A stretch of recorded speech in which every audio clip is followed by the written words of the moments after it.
நேத்தைக்கு வந்து லஞ்சுக்கு வந்து எங்கள் ஸ்ட்ரீட்டில் வந்து கஞ்சி காய்ச்சிருந்தாங்க. பெரிய வெள்ளினால வருஷந்தோறும் வந்து எல்லாரும் சேர்ந்தெடுத்து பூண்டு உடைச்சி, அதுக்கப்புறம் வந்து தேங்காய் திருவி, துவையல் ஒரு பக்கம் அரைக்கிறதுக்கு பெரியவங்க எல்லாரும் ஹெல்ப் பண்ணுவாங்க. நாங்க எல்லாரும் சேர்ந்தெடுத்து பூண்டுலாம் உடைச்சி கஞ்சி காய்க்கிறதுக்கு வந்து ரெடி பண்ணுவோம். அதுவும் கதை பேசிக்கிட்டே ரொம்பவே ஜாலியா இருக்கும். லாஸ்ட்டா வந்து கஞ்செல்லாம் வச்சு முடிச்சாச்சு. நான் வந்து குடுத்த பாத்திரத்த வச்சு தான் எல்லாரும் கிண்டல் பண்ணிட்டு இருந்தாங்க. "டேய் இத தூக்க முடியுமா உனக்கு?" அப்படின்னு சொல்லிட்டு அந்த அண்ணன் வேற கேட்டுட்டு இருந்தாங்க. "அண்ணா அவ தான் சதி பண்ணுனானே" அப்படின்னு சொல்லிட்டு லாஸ்ட்டாக வந்து அவங்க வந்து ரொம்பவே கஷ்டப்பட்டு தான் அந்த பாத்திரத்தை எடுத்துகிட்டு வந்தாங்க. ஏன்னா வாளினா சடனாக தூக்கிட்டு வந்துடலாம். ஆனால் கஞ்சி என்னமோ அதிகமாக தான். துவையல் வந்து கம்மியாக தான் இருந்துச்சு துவையல். அதுக்கப்புறம் வந்து ஊறுகாய் எல்லாமே கம்மி தான். ஆனால் கஞ்சி வந்து வேறு லெவல். எல்லாரும் சேர்ந்து வச்ச அந்த இதுவா என்னன்னு தெரில. ரொம்பவே நல்லா இருந்துச்சு. அதுக்கப்புறம் எல்லாரும் சேர்ந்து இருந்து சாப்பிட்டுட்டு இருந்தோம்.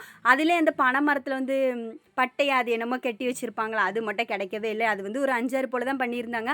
அங்கேருந்து சாப்பிட்றவங்களுக்கு மட்டும் அது கொடுத்துருந்தாங்க. வேறு லெவலில் கஞ்சி இருந்துச்சு.